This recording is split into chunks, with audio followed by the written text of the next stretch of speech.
Hi കൂട്ടുകാരെ, അപ്പോൾ ഇന്ന് ഞാൻ നിങ്ങളോട് പങ്കുവെക്കുന്നത് ഒരു വയനാട് യാത്രയുടെ ചെറിയൊരു വിശേഷമാണ് കേട്ടോ. അപ്പോൾ എല്ലാവരും വീഡിയോ കണ്ട് സപ്പോർട്ട് ചെയ്യുക.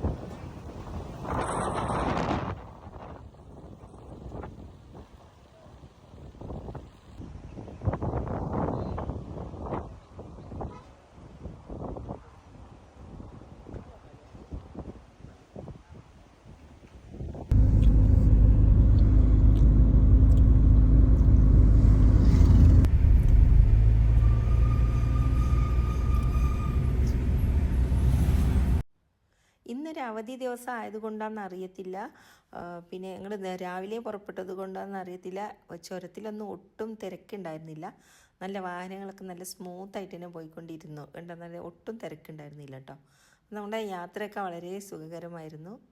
നമ്മൾ രാവിലെ പുറപ്പെട്ടിട്ടുണ്ടായിരുന്നു. അതുകൊണ്ട് തന്നെ ഇപ്പം ഇവിടെ എത്തിയപ്പോൾ ഇതൊരു 7 മണിയൊക്കെ ആയപ്പോൾ ഇതാ ഏകദേശം ചുരത്തിൻ്റെ മുകളിലൊക്കെ എത്താറായിട്ടുണ്ട്. നമ്മൾ ഒട്ടും തിരക്കില്ല കേട്ടോ. അതുകൊണ്ട് തന്നെ നല്ല മനോഹരമായ കാഴ്ചയാണ്. പിന്നെ കാലാവസ്ഥയും നല്ലതായിരുന്നു. പുറത്തേക്കൊക്കെ കാണാനും ഒരുപാട് മൂടൽമഞ്ഞൊന്നുമില്ല, എന്നാലും അത്യാവശ്യം പിന്നെ വെളിച്ചവും വെയിലും ഒക്കെ ആയിട്ട് തന്നെ ഇങ്ങനെ പോയിക്കൊണ്ടിരിക്കുകയാണ്. നല്ലൊരു സുഖകരമായ യാത്രയായിരുന്നു കേട്ടോ. അപ്പോൾ ശരിക്കും നമ്മൾ പിന്നെ ട്രാഫിക്കിലൊക്കെ പെട്ട് കഴിഞ്ഞാൽ നമുക്ക് ഭയങ്കരമായിട്ട് ബോറടിക്കും. പക്ഷേ ഇപ്പോൾ അങ്ങനെയല്ല. പിന്നെ ഇവിടെ നമുക്ക് ഒന്ന് ഇറങ്ങി നിർത്തിയിട്ട് കാണാൻ പറ്റുന്നൊരു സാഹചര്യമല്ല. അപ്പോൾ അവിടെ ഒന്നും നിർത്താനൊന്നും പാടില്ല. മുമ്പൊക്കെ ആണെങ്കിൽ ഈ സൈഡുകളിലൊക്കെ വണ്ടി നിർത്തിയിട്ട് നമ്മൾ കുറച്ച് സമയമൊക്കെ നല്ല കാഴ്ചകളൊക്കെ കണ്ട് ഫോട്ടോ ഒക്കെ എടുക്കാനൊക്കെ പറ്റുമായിരുന്നു. ഇപ്പം ഭയങ്കര സ്ട്രിക്റ്റാണ്. അതുകൊണ്ട് തന്നെ നമുക്ക് ഒത്തിരി നിർത്തിയിട്ടൊന്നും കാണാൻ പറ്റില്ല. ഇങ്ങനെ സ്ലോലി വാഹനത്തിൽ ഇങ്ങനെ പോകുമ്പോഴുള്ള ഒരു കാഴ്ച മാത്രമാണ്. എങ്കിലും നല്ലൊരു എന്താ പറയുക, നല്ലൊരു കാലാവസ്ഥയിൽ ചെറിയൊരു യാത്രക്കൊക്കെ പറ്റിയ നല്ലൊരു ഇടമാണല്ലോ വയനാട്. നമ്മളിതാ വയനാട് ബോർഡർ എത്തി. പിന്നെ ആദ്യം നമ്മൾ പോയത് പൂക്കോട്ട് ലേക്കിലേക്കാണ് കേട്ടോ. പക്ഷേ അവിടെ ചെന്ന് നോക്കിയപ്പോൾ ആ ലേക്കിൽ അത്ര വെള്ളമൊന്നും അധികം കണ്ടില്ല. അപ്പോൾ എന്തോ അവിടെ ഇറങ്ങാൻ തോന്നിയില്ല. ഞങ്ങൾ തിരിച്ച് പോന്നു. ജസ്റ്റ് ഒന്ന് കണ്ടിട്ട് അവിടെ തന്നെ വാഹനം തിരിച്ചിട്ട് ഇതാ പോയിക്കൊണ്ടിരിക്കുന്നത് ബാനാസുര സാഗർ ഡാമിലേക്കാണ് പോകാൻ പ്ലാൻ ചെയ്തത്. ഇനി അടുത്തത് അങ്ങോട്ടാണ്. അപ്പോൾ അതൊന്ന് കാണാമെന്ന് വിചാരിച്ചു. ഞാൻ ഇതുവരെ കണ്ടിട്ടില്ല. അങ്ങനെ അവിടെ ബോട്ട് റൈഡും കാര്യങ്ങളൊക്കെ ഉണ്ടല്ലോ. അപ്പോൾ അങ്ങോട്ടാണ് പോയിക്കൊണ്ടിരിക്കുന്നത്. ഞാൻ പറഞ്ഞല്ലോ, ഒട്ടും തിരക്കില്ല കാണാനും. കണ്ടോ, റോഡിലൊക്കെ നല്ല കാലിയായിരുന്നു കേട്ടോ. നമുക്ക് നല്ല സ്മൂത്തായിട്ട് ഇങ്ങനെ വണ്ടി ഓടിച്ച് ഇങ്ങനെ പാട്ടൊക്കെ കേട്ട് ഇങ്ങനെ പോകാൻ നല്ല രസമായിരുന്നു. എന്തോന്നറിയത്തില്ല, അന്ന് ഒട്ടും തിരക്കില്ല. ഒന്നാമത് തലേ ദിവസം ഒരു ലീവായിരുന്നു. അപ്പോൾ പിറ്റേ ദിവസവും ലീവായത് കാരണമായിരിക്കും എല്ലാവരും നല്ല ഉറങ്ങുന്ന സമയത്താണല്ലോ ഞങ്ങൾ പുലർച്ചെ പുറപ്പെട്ടത് കൊണ്ട്. പക്ഷെ നല്ല കാഴ്ചകൾ, നല്ല ശാന്തമായിട്ട് കാഴ്ചകളൊക്കെ കണ്ടിങ്ങനെ യാത്ര ചെയ്യാൻ നല്ലതാണ്. അപ്പം നമുക്കിതാ ഈ ബാനാസുര സാഗർ ഡാമിൻ്റെ ചില ഭാഗങ്ങളൊക്കെ നമുക്ക് കാണാം കേട്ടോ. വാഹനത്തിലിങ്ങനെ പോകുമ്പോഴേ നമുക്ക് അതിൻ്റെ കുറേ ഭാഗങ്ങളൊക്കെ കാണാൻ പറ്റുന്നുണ്ട്. പിന്നെ അങ്ങനെ കണ്ടുകൊണ്ട് ഞങ്ങളിങ്ങനെ ആസ്വദിച്ച് കൊണ്ട് പോകണ്ടിട്ടോ. എനിക്ക് ഈ പ്രകൃതി ഭംഗി ആസ്വദിച്ച് ഇങ്ങനെ വാഹനത്തിലൊക്കെ ഇങ്ങനെ യാത്ര ചെയ്യാൻ ഭയങ്കര ഇഷ്ടം കേട്ടോ. എനിക്ക് ഈ ടൗണിലൊക്കെ പോകുന്നേക്കാളും ഇഷ്ടം ഇങ്ങനെ നാച്ചുറലായിട്ടുള്ള കാര്യങ്ങൾ ഇങ്ങനെ കണ്ടിട്ട് പോകുന്നതാണ്. പ്രകൃതിയോട് ഇണങ്ങിയിട്ട് യാത്ര ചെയ്യാനാണ് കൂടുതൽ ഇഷ്ടം കേട്ടോ. ടൗണിൽ പോയിട്ട് ഉള്ള സിറ്റികളിലൊക്കെ പോയിട്ട് യാത്ര ചെയ്യുന്നതിനോട് കൂടുതൽ എനിക്ക് താല്പര്യമില്ല. പോകും, ഒരു നിവൃത്തിയില്ലെങ്കിലൊക്കെ പോവാറുണ്ടെങ്കിലും ഇത്ര പോയാലും എനിക്ക് മതി വരാറുമില്ല. ഇത്തരം യാത്രകളാണ് എനിക്ക് ഒരുപാട് ഇഷ്ടം. നമുക്ക് എത്ര സമയം വേണമെങ്കിലും ഇങ്ങനെ വെളിയിലേക്ക് പുറത്തൊക്കെ നോക്കിയിരുന്ന് ഇങ്ങനെ ആസ്വദിച്ച് പോകാൻ എനിക്ക് ഒരുപാട് ഇഷ്ടമാണ് കേട്ടോ.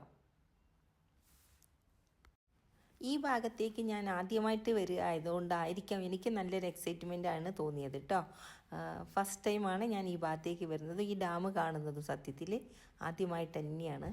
അതുകൊണ്ട് തന്നെ ഞാൻ നന്നായിട്ട് ആസ്വദിക്കുന്നുണ്ട്. എനിക്ക് ഒത്തിരി സർപ്രൈസ് പോലെയായിരുന്നു തോന്നിയത്. കാരണം ഇത്തിരി നാളായിട്ട് എന്തുകൊണ്ട് വന്നില്ല എന്ന് ആലോചിച്ചു. പിന്നെ അത് കഴിഞ്ഞിരുന്നാൽ നമ്മൾ പോകുന്ന വഴിയിൽ കുറേ തേയിലത്തോട്ടമൊക്കെ കാണാൻ പറ്റിയിട്ടുണ്ടായിരുന്നു കേട്ടോ. അവിടെയും നല്ല ഭംഗിയുണ്ടായിരുന്നു.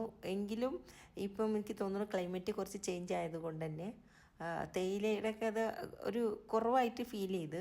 പിന്നെ നമ്മൾ മൂന്നാറൊക്കെ കണ്ടു കഴിയുമ്പോൾ നമുക്ക് വയനാട്ടിലെ തേയിലത്തോട്ടം അധികം ഉള്ളതായിട്ട് ഫീൽ ചെയ്യില്ല കേട്ടോ. മൂന്നാറാണല്ലോ കൂടുതൽ തേയിലത്തോട്ടത്തിന് കൂടുതൽ ഭംഗിയുള്ളൊരു സ്ഥലം.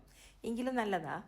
ഇവിടെ നിന്നും പിന്നെ ഒത്തിരി സമയം നമ്മൾ ഇറങ്ങി ഫോട്ടോ ഒന്നും എടുത്തില്ല. കാരണം ആദ്യം നമ്മൾ പോയത് പൂക്കോട്ട് ലേക്കിലേക്കാണല്ലോ. അവിടെ പോയി പിന്നെ തിരിച്ച് വന്നപ്പോഴേക്കും പിന്നെ ഒരുപാട് സമയമായിട്ടുണ്ട്, ഉച്ചയാവാറായിട്ടുണ്ട്. അപ്പോൾ ഇനിയിപ്പോൾ നമ്മുടെ ഫുഡിൻ്റെ സമയവും പിന്നെ ഇതെല്ലാം കൂടെ അപ്പോൾ ക്ലാഷ് ആകുന്ന നല്ല ലക്ഷണമുണ്ട്. എങ്കിലും യാത്രകൾ ഇഷ്ടപ്പെടുന്നത് കൊണ്ട് ഇങ്ങനെ പോകുന്നുണ്ട്. അപ്പോൾ ഈ ഭാഗത്തൊന്നും നമ്മൾ അധികം കടകളൊന്നും ഇല്ലാത്തൊരു ഏരിയയാണ്. തേയിലത്തോട്ടം മാത്രമൊക്കെ ആയിട്ട് ഇങ്ങനെ, പക്ഷേ കണ്ടിങ്ങനെ പോകാൻ നല്ലതാട്ടോ. ഇത് ഈ റൂട്ടിൽ തന്നെ ആയതുകൊണ്ട് തന്നെ ബാനാസുര സാഗർ ഡാം ഈ ഭാഗത്തായതുകൊണ്ട് തന്നെ നമുക്ക് ഈ രണ്ട് കാഴ്ചകളുമായിട്ട് ഇങ്ങനെ കണ്ടുകൊണ്ട് പോകാൻ നല്ലതാണ്. ഇപ്പോൾ ഇത് തേയിലത്തോട്ടമൊക്കെ കണ്ടാൽ നല്ല ഭംഗിയല്ലേ നമുക്ക് കാണാൻ. പക്ഷേ ഇവിടെ ഇറങ്ങിയിട്ട് ഒരു ഫോട്ടോ എടുക്കുന്ന ഒരു സമയമില്ല, ഇത്തിരി വെയിലൊക്കെ ആയി തുടങ്ങിയിട്ടുണ്ട് കേട്ടോ. പിന്നെ നമുക്കൊരു ഈവനിങ് ഒക്കെ ആണെങ്കിലാണ് കുറച്ചും കൂടെ ഫോട്ടോ എടുക്കാനൊക്കെ നല്ലത്. എന്തായാലും നമ്മൾ തൽക്കാലം ഇപ്പോൾ ഇറങ്ങുന്നില്ല, ഇതിരി വെയിലൊക്കെ ഉണ്ട്, അങ്ങനെ പോയിക്കൊണ്ടിരിക്കണം. ഇനിയിപ്പോൾ നമ്മുടെ ഡെസ്റ്റിനേഷൻ എത്തണമല്ലോ, അപ്പോൾ ആദ്യം നമുക്ക് അത് നടക്കട്ടെ. ഫസ്റ്റ് തന്നെ ഇന്നിപ്പോൾ പൂക്കോട്ട് ലേക്കിൽ പോയിട്ട് കാര്യങ്ങൾ നടന്നിട്ടില്ല. അപ്പോൾ ഇനി ഇവിടെയെങ്കിലും നടക്കുമെന്ന് വിചാരിക്കുന്നു. എന്തുകൊണ്ടാണെന്നറിയില്ല, തീരെ ഒട്ടും തിരക്കില്ല റോട്ടിലൊന്നും. പിന്നെ അതുകൊണ്ട് തന്നെ നമുക്കിവിടെ വേഗം എത്താൻ പറ്റിയിട്ടുണ്ട്. ഇപ്പോൾ നമ്മുടെ ഡെസ്റ്റിനേഷൻ എത്താനായിട്ടുണ്ട്, അതായത് ബാനാസുര സാഗർ ഡാമിൻ്റെ അടുത്തൊക്കെ എത്താറായിട്ടുണ്ട് കേട്ടോ നമ്മൾ. അതുപോലെ തന്നെ ഞങ്ങൾ ആദ്യം വഴി തെറ്റിയത് കൊണ്ടാണ് തോന്നുന്നു ഈ വഴിയിൽ എത്തിപ്പെട്ടത്. എന്ത് തന്നെയായാലും ഈ കാഴ്ചയും കൂടെ കാണാൻ പറ്റിയതിൽ ഞാൻ വളരെ ഹാപ്പിയാണ്. അതായത് തേയിലത്തോട്ടമൊക്കെ കാണാൻ പറ്റിയത്. ഈ വഴിയല്ലാതെ വേറെയും റൂട്ട് ഉണ്ടെന്ന് തോന്നുന്നു. ഞങ്ങൾ ആദ്യം പൂക്കോട്ട് ലേക്കിൽ പോയിട്ടാണ് പിന്നെ ഇങ്ങോട്ട് ഇട്ടത്, അതായത് ഗൂഗിൾ മാപ്പ് എന്തോ ഇട്ടിട്ടാണ് വരുന്നത്. അതുകൊണ്ടായിരിക്കാം ഇതും കൂടെ കാണാൻ പറ്റിയിട്ടുണ്ട്. പിന്നെ അതിൽ ഞാൻ വളരെ ഹാപ്പിയാണ് കേട്ടോ. അപ്പോൾ രണ്ട് കാഴ്ചകളും നമുക്ക് കാണാൻ പറ്റുന്നത്. പിന്നെ അതാ നമ്മുടെ ഡെസ്റ്റിനേഷൻ എത്തിയിട്ടുണ്ട്. ഇനി ടിക്കറ്റൊക്കെ എടുത്തിട്ട് നമ്മൾ അങ്ങോട്ട് കയറുവാണ്.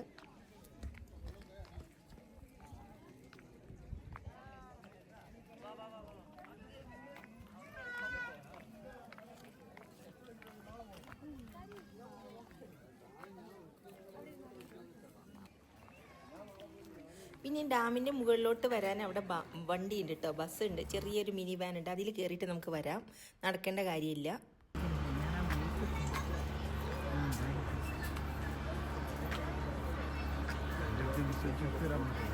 അപ്പോൾ ഡാമിൻ്റെ ഈ ഭാഗങ്ങളൊക്കെ കാണാൻ നല്ല ഭംഗിയാട്ടോ. ഒരുപാട് സ്ഥലം നമുക്ക് നടന്ന് കാണാനുണ്ട്. ഇവിടെയൊക്കെ നല്ല പച്ചപ്പും നല്ല ചെടികളും മരങ്ങളൊക്കെ ആയിട്ട്, പിന്നെ ഊഞ്ഞാലൊക്കെ ഒരു ഭാഗത്ത് കുറേ സ്ഥലത്ത് കുറേ ഏരിയയിൽ അങ്ങനെ ഉണ്ടായിരുന്നു. പിന്നെ ഇതാ ബോട്ടിങ് നടക്കുന്നുണ്ട്. പിന്നെ ഞങ്ങൾ ബോട്ടിൽ കയറണം എന്നുള്ള പ്ലാൻ ചെയ്തിട്ടാണ് ഇപ്പോൾ ഇങ്ങോട്ട് വന്നിട്ടുള്ളത്.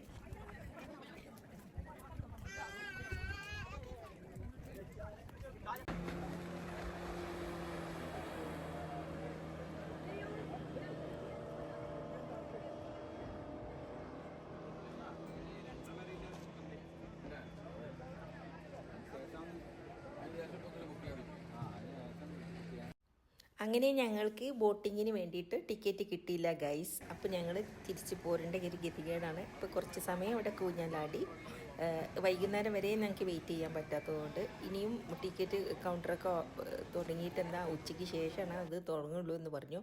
പക്ഷേ ഞങ്ങൾക്ക് വേറെ കുറച്ച് പ്ലാനൊക്കെ ഉള്ളതുകൊണ്ട് ഞങ്ങൾക്ക് അവിടെ എത്തേണ്ടതായതുകൊണ്ട് ഞങ്ങൾ തിരിച്ചു പോരുകയാണ് ചെയ്തത്. അപ്പോൾ ഇന്നത്തെ യാത്രയിൽ ബോട്ടിംഗ് ഒന്നും നടന്നില്ല. അങ്ങനെ ഞങ്ങൾ തിരിച്ചു പോകുന്നു. ഞങ്ങൾക്ക് വേണ്ട ഒരു സ്ഥലത്തേക്ക് പോകാനുള്ള പ്ലാനാണ്. അപ്പോൾ അവിടേക്ക് അങ്ങനെ ഈ കാഴ്ചകൾ മാത്രം കണ്ട് തിരിച്ചു പോരേണ്ടി വന്നു. അതിൽ കുറച്ച് വിഷമമൊക്കെ ഉണ്ട്. അപ്പോൾ ബോട്ടിങ്ങിനൊക്കെ പോകുന്നവർ നേരത്തെ കാലത്തെ പോയിട്ട് ടിക്കറ്റൊക്കെ എടുക്കുക കേട്ടോ. അത് പ്രത്യേകം പറയാനുള്ളൂ. ഞങ്ങൾക്ക് കിട്ടാതെ പോയതിൻ്റെ കാരണം അതാണ്. പിന്നെ ഉച്ചയ്ക്ക് ഞങ്ങളിതാ ഓലൻ റെസ്റ്റോറൻറ്റിൽ പോയിട്ട് ഫുഡ് കഴിക്കാമെന്ന് വിചാരിച്ചു.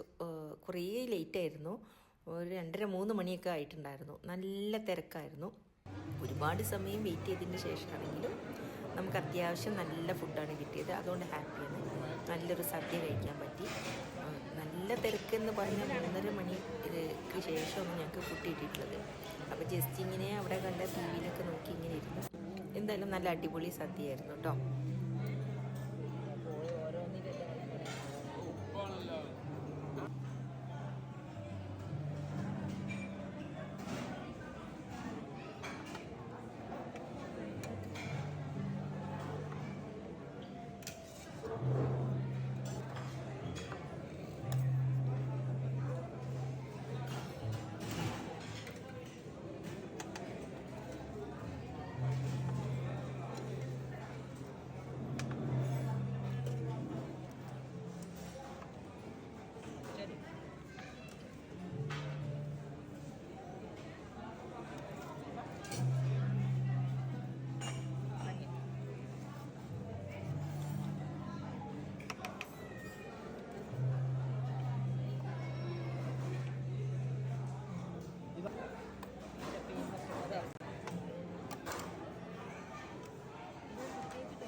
കുറച്ച് കൂടുതൽ സമയം കാത്തിരിക്കേണ്ടി വന്നെങ്കിലും നല്ലൊരു അടിപൊളി സദ്യ കഴിച്ചതിൻ്റെ സന്തോഷം എന്തായാലും ഉണ്ട്.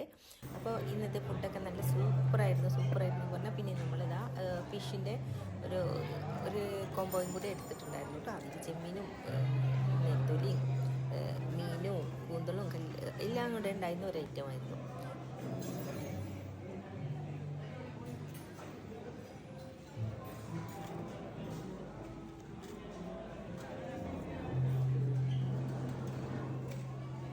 എല്ലാം ചേർന്നിട്ടില്ല നല്ലൊരു സദ്യ, അടിപൊളി സദ്യ. പിന്നെ മീൻ വേണ്ടവർക്ക് മീൻ എക്സ്ട്രാ പറയാം, മീൻ കറി വേണ്ടവർക്ക് എക്സ്ട്രാ പറയാം. എന്തായാലും സൂപ്പറായിരുന്നു.